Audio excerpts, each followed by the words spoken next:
Taste the Daily. எல்லாமே நல்லா இருக்கும், எல்லாருக்கும் பிடிக்கும். The Chennai Silks-இன் தரமான ஆடி, பெருமை மிக ஆடி.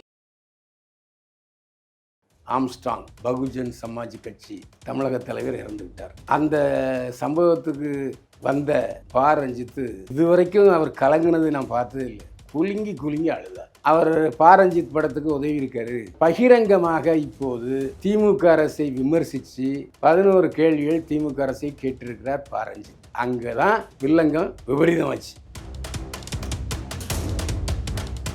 அவர் ஆம்ஸ்ட்ராங் பொருளாதார ரீதியாக அவருக்கு நிறைய உதவி இருக்காரு. டெல்லி வரைக்கும் இவர் ஹெல்ப் பண்ணியிருக்காரு. ஆனால் படங்கள் இப்போ சரியாக போகலை. சாதிய தலைவரானதுக்கப்புறம் சாதிய படம் தான் எடுக்க சொல்லுவோம். ஆனால் இனிமேல் அவர் அரசியல் தலைவர் அவருக்கு தான் வாய்ப்பு அதிகமே தவிர இனிமேல் ஒரு படம் தயாரிச்சுக்கிட்டு படம் எழுதி இயக்கிக்கிட்டு இருக்கிற சூழ்நிலையில் அவருடைய மனநிலை இல்லை. தமிழக பகுஜன் சமாஜ் கட்சி தலைவராக ஆம்ஸ்ட்ராங்கு பதிலாக பா ரஞ்சித் நியமிக்கப்பட போகிறாங்க என்று பேச்சு வர தொடங்கியது. இதுக்கிடையில் தலைவா தலைமையேற்கவா என்று அந்த குறிப்பிட்ட ஜாதியை சேர்ந்த மக்கள் பா ரஞ்சித்துக்கு அழைப்பு விட்டு கொடுத்துருக்காங்க. அவர் என்ன சொல்கிறாரு, பெரம்பூரில் இருக்கிற ஆம்ஸ்ட்ராங்குடைய இடத்துல நீங்கள் மணிமண்டபம் கட்ட ஏன் அனுமதிக்கலை? அதே சமயத்தில் கேப்டன் கோயம்பேட்டில் அவருடைய கல்யாண மண்டபத்துக்கு முன்னால் மணிமண்டபம் கட்ட அமைச்சிங்களே, இது மாற்றாந்தாய் மனப்பான்மை அல்லவான்னு கேள்வி கேட்டிருக்காரு. அதில் ஒரு விஷயத்தை மறந்துட்டாரு பா ரஞ்சித். பெரம்பூர் என்பது அந்த குடியிருப்புகள் பகுதி, அவர்கள் சம்மதிக்க மாட்டார்கள். இப்படி எல்லாரும் ஒவ்வொருத்தரும் என் இடத்துல இருக்குன்னு சொன்னால் ஊர் முழுக்க சமாதியாக இருக்குமே தவிர சினிமா தியேட்டரில் எங்கேயா ஜாதி பார்த்து உட்கார வைக்கிறானா? எல்லா ஜாதியும் பக்கத்தில் உட்காந்துருக்கோம்ல. சினிமா தியேட்டரில் ஜாதி இல்லாத போது சினிமா தியேட்டரில் திரையிடப்படுகிற சாதி சினிமாவில் எப்படி வரணும்? ஒன்று சாதி தலைவனை போயிரு, இல்லைன்னா சினிமா எடு, ரெண்டில் ஏதாவது ஒன்று தான். இப்போ அவருடைய சாய்ஸ் நான் சாதிய தலைவராக போகிறேன், அரசியல் தலைவராக போகிறேன், அவருக்கு ஆசை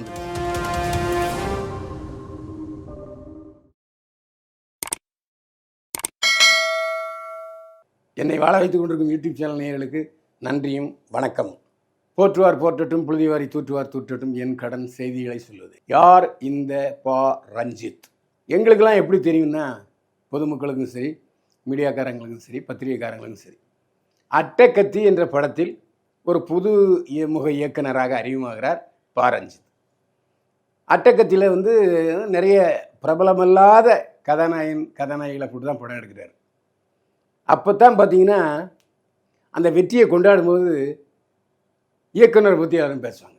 உதாரணம் எடுத்துக்கிட்டிங்கன்னா பாரதி ராஜா, பாக்கியராஜ், மணிவண்ணன், இந்த மாதிரி டைரக்டர்ஸ் படங்கள்னு சில இருக்குது. அப்போது டைரக்டர்கள் படங்கும்போது டைரக்டரை முன்னிலைப்படுத்தி கதாநாயகியை பின்னிலைப்படுத்துவாங்க. ஏன்னா அந்த படத்தினுடைய வெற்றி முழுக்க இயக்குனரை சேர்ந்தது. அந்த அடிப்படையில் அட்டகுத்தி படம் பார்க்கும்போது யார் இந்த டைரக்டர்? ஒரு வித்தியாசமான கிராம காதல் கதையை, அதுவும் சென்னை அருகில் உள்ள கிராமம் எப்படி இருக்கும் அப்படி ரொம்ப தெளிவாக சொல்லியிருந்தார். அது உண்மையிலே எல்லோராலையும் வரவேற்கப்பட வேண்டிய ஒரு படம். அட்டகத்தி அப்படிங்கிறதே வித்தியாசமான ஒரு டைட்டில் தான். நல்ல படம். ஆனால் ஒன்று நல்லா கவனிக்கணும், அந்த படத்தில் கலப்பின காதல் தான். ஒரு சாதி இன்னொரு சாதி காதல் தான். ஆனால் எந்த சாதி என்னங்கிறத சொல்லவே இல்லை. சாதியை முன்னிலைப்படுத்தவும் இல்லை ரஞ்சித். எல்லா தரப்பினருடைய ஆதரவையும் பெற்று அட்டகத்தி படம் வெற்றி பெற்றது. ஆனால் இதே தேச ஞானவேல் ராஜா இசை வெளியீட்டு விழா நடத்தியிருக்காரு. நம்ம பாலா இசை வெளியீட்டு நடத்தியிருக்காரு. அதெல்லாம் அவர் உதவி இயக்குனராக பணியாற்றி இருக்கிறார் என்று அவர் சொல்கிறாரு. ஆனால் என்னை பொறுத்த வரைக்கும் அவர் மேடையில் ஏறலை, ஓரமாக நின்றுட்டு. அப்போ யார் இந்த ரஞ்சித் என்று யாருக்கும் அறியப்படவில்லை. அட்டகத்தி வெளியானதுக்கப்புறம் மெட்ராஸ் என்ற படத்தை எடுத்தார். அந்த படத்துலேயும் பார்த்திங்கன்னா ஒரு அரசியல்வாதி, இழிச்சவாய அரசியல்வாதி தொண்டை, அதுக்கப்புறம் கொலைகள், அரசியல் கொலைகள், இதை பற்றி சொல்லியிருந்தார். அதுவும் ரொம்ப வித்தியாசமான படம். அந்த படத்தில் கார்த்தி ஒரு வித்தியாசமான கார்த்தியை அறிமுகப்படுத்தியிருந்தார் பா ரஞ்சித். எப்படி பருத்தி வீரனில் அமீர் சூர்யாவை வேற ஒரு இடத்துக்கு கொண்டு போய் காமிச்சாரோ அதேமாதிரி மெட்ராஸும் அந்த கமை காமிச்சது. படம் சூப்பர் ஹிட்டு. ஆனால் இந்த படத்தில் சாதியை பற்றி பேசவே இல்லை பா ரஞ்சித். அதுக்கப்புறம்தான் தன்னுடைய முகமூடியை அகற்றிவிட்டு தான் யார் என்பதை வெளிப்படுத்தினார். அப்புறம் ரஜினிகாந்த் படம் செஞ்சார். அதுலேயும் சாதியை கொஞ்சம் வெளிப்படுத்தினார். வெளிநாட்டில் நடக்கிறன்னா கூட அது தாழ்த்தப்பட்ட இந்த சாதியை பற்றிக்காது தான். அதுக்கப்புறம் ஒரு படம் எடுத்தார் ரஜினி வச்சு, அட்டர் ஃப்ளாப். ஏனென்று சொன்னால், தன்னை ஒரு குறிப்பிட்ட சாதியை சேர்ந்தவன், நான் அந்த லட்சியங்களுக்கு என்னை அடிமையாக்கி கொண்டவன், அதான் என் லட்சியம், நீலப்படை, நீலம் ப்ரொடக்ஷன், அப்புறம் பறை அப்படின்னு சொல்லி கிராம கலைஞர்கள்னு சொல்லலாம் அவர் நிறைய நிகழ்ச்சி நடத்தினார். அதெல்லாம் பெரிய வரவேற்பை பெறவே இல்லை. விளம்பரம் கிடைத்தது, ஏகப்பட்ட பணத்தை இழந்தார். அதுதான் உண்மை. அவர் அதுக்கப்புறம் வந்த படங்கள் எல்லாமே சரியாக போகாதது காரணம் அவருடைய சாதி வெறி தான். ஆமாம், சாதி வெறின்றே சொல்லுவேன். எனக்கு தெரிஞ்சு எனக்கு ஒரு 50 வருஷம் சினிமாவில் அனுபவம் இருக்குது. இந்த 50 வருஷ சினிமாவில் நிறைய பேர் சாதி படம் எடுத்தாங்க. ஆனால் அந்த படத்தை பார்க்கும்போது யாருக்கும் துவேஷம் வராது. அதாவது பட்டும் படாமலும் தாமரையில் தண்ணீராக தான் அந்த விஷயத்தை சொல்லுவாங்களே தவிர, ஒரு ஊருக்குள்ளே சாதி பிரச்சனை வெட்டுக்குத்து வரும் அப்படிலாம் எந்தவரும் எடுத்தது இல்லை. ஆரம்பத்தில் நடிகர்கள் சிவாஜிநந்தன் படத்தில் கூட ஆனந்த கோனாரே அறிவு கெட்டுத்தான் போனாரேன்னு பாட்டு வந்துச்சு. அப்போது எந்த யாதவர் சமூகமும் கோனார் மக்களும் எதிர்ப்பு தெரிவிக்கலை. ஆனால் அதே பின்னாடி இதே நெப்போலியன் நடித்த படத்தில் கோனாரேன்னு ஒரு டைலாக் பேசுவார் பாட்டுக்கு இடையில். அந்த படத்துக்கு எதிர்ப்பு வந்துச்சு. நெல்லை மாவட்டத்தில் இதுவரையில் நெப்போலியன் நடித்த அந்த படம் வெளியாகவில்லை. நெப்போலியன் நடித்த சீவலப்பேரி பாண்டி என்பது தான் அந்த படம். அது நெல்லை மாவட்டத்தில் ஒரு குறிப்பிட்ட சாதியை சேர்ந்த தலைவன் இன்னொரு சாதியிடம் வேலை பார்த்த பொழுது ஒரு கொலை நடக்கிறது. அது பற்றிய விஷயம். அந்த ஏற்கனவே அந்த நெல்லை மாவட்டத்தில் இது இன்னும் சுசுத்துக்கிட்டே இருக்குது.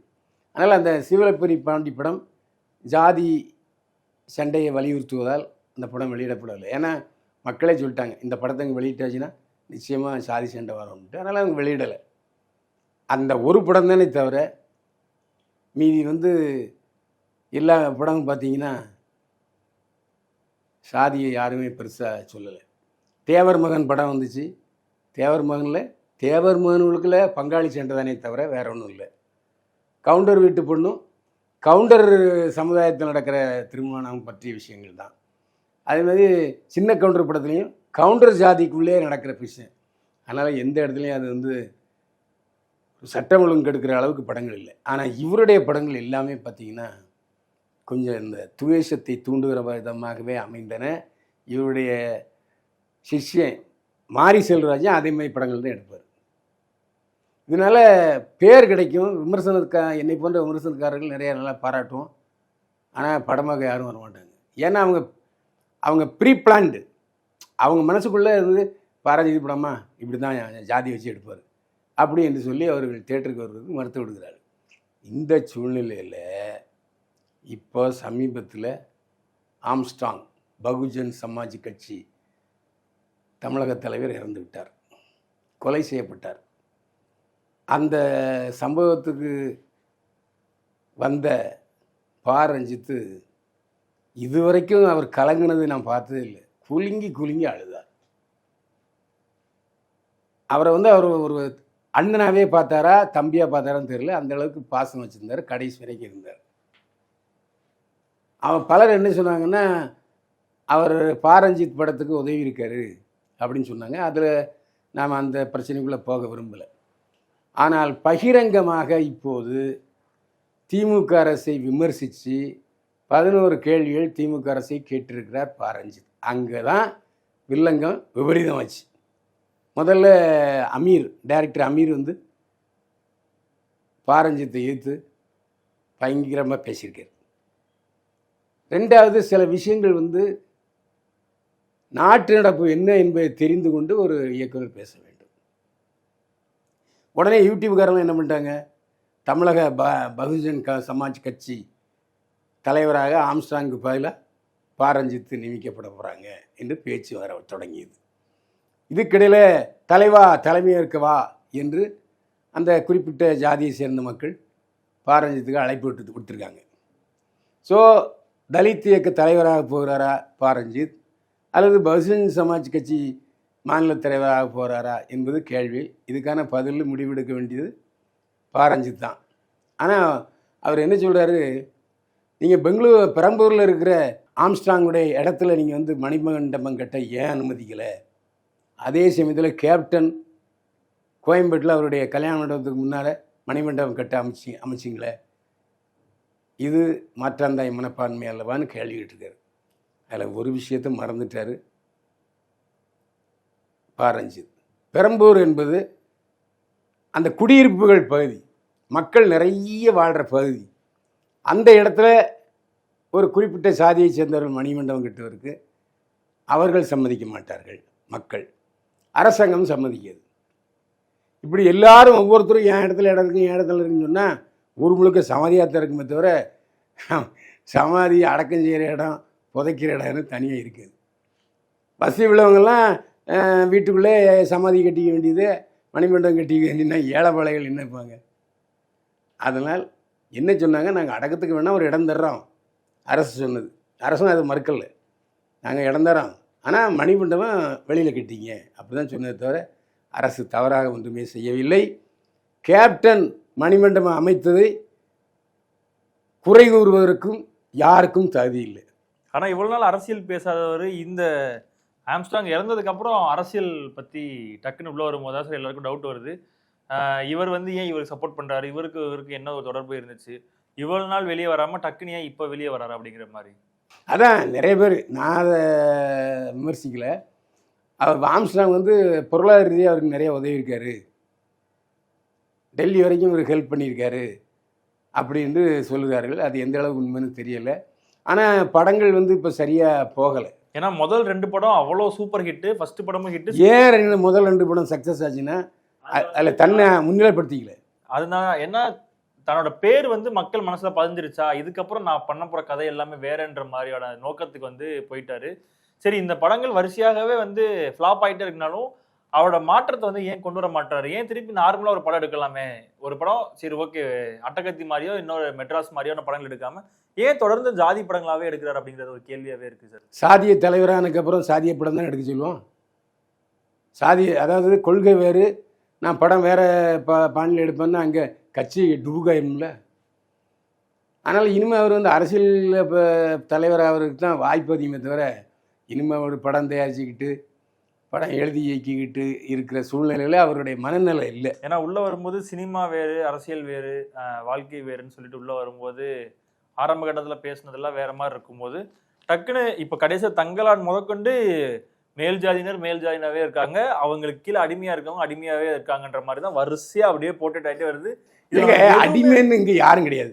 அதான் சார், இங்க அந்த மாதிரியான பார்வையை வந்து இவர் வாண்டடா போய் மக்கள் கிட்ட போய் கொடுக்குறாரோ.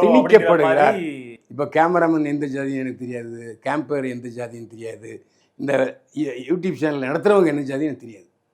நீங்களும் தொழிலாளர்கள், நானும் தொழிலாளர்கள், நமக்கு இங்கே ஜாதியே கிடையாது. சினிமா தியேட்டரில் எங்கேயாவது ஜாதி பார்த்து உட்கார வைக்கிறானா? எல்லா ஜாதியும் பக்கத்தில் உட்காந்துருக்கோம்ல. சினிமா தியேட்டரில் ஜாதி இல்லாத போது சினிமா தியேட்டரில் திரையிடப்படுகிற சாதி சினிமாவில் எப்படி வரணும்? ஒன்று சாதி தலைவனை போயிரு, இல்லைன்னா சினிமா எடு, ரெண்டில் ஏதாவது ஒன்று தான். இப்போ அவருடைய சாய்ஸ் வந்து நான் சாதிய தலைவராக போகிறேன், அரசியல் தலைவராக போகிறேன்னு அவருக்கு ஆசை வந்துருச்சு. அதாவது நமக்கு பின்னால் ஒரு 500 பேர் இருக்கான்னு சொன்னால் ஒரு ஆசை தானே. அந்த 500 கொத்தடிமைகளுக்கு இவர் தலைவர் தானே, அப்படி ஆகிப்போது இல்லை. அப்போ அவர் அசிஸ்டண்டாக இருக்க மாரி செல்வராஜும் அதே ஒரு பாணியை வந்து கையெடுத்து அவரும் அதே மாதிரியே போயிட்டே இருக்கு. நான் வந்து பகிரங்கமாக குற்றம் சாட்டுறேங்க. பாரஞ்சித்து, மாரி செல்வராஜ் 2 பேரும் தான் சினிமாவில் ஜாதி குழப்பம் ஏற்படுத்துகிறவங்க, சினிமாவுக்குள்ளே சாதி சண்டையை பூத்துறவங்க இவங்க தான். தயவு செஞ்சு பாரஞ்சித்துக்கும் மாரி செல்வராஜுக்கும் ஒரு பணிவான அன்பான வேண்டுகோள் என்னென்னா, தயவு செஞ்சு சினிமாவில் உங்கள் சாதியை பொறுத்தாதீங்க, சாதியை வீட்டுக்குள்ளே வச்சுங்க. நான் வேண்டான்னு சொல்ல, எல்லோருக்கும் சாதி தேவை, நான் சாதியை ஒழிக்கிறேன் அப்படிலாம் நான் சொல்ல மாட்டேன்.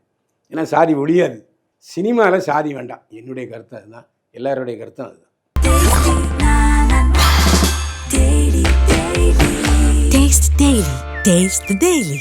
எல்லாமே நல்லா இருக்கும், எல்லாருக்கும் பிடிக்கும். The Chennai Silks தரமான ஆடி, பெருமை மிக ஆடி.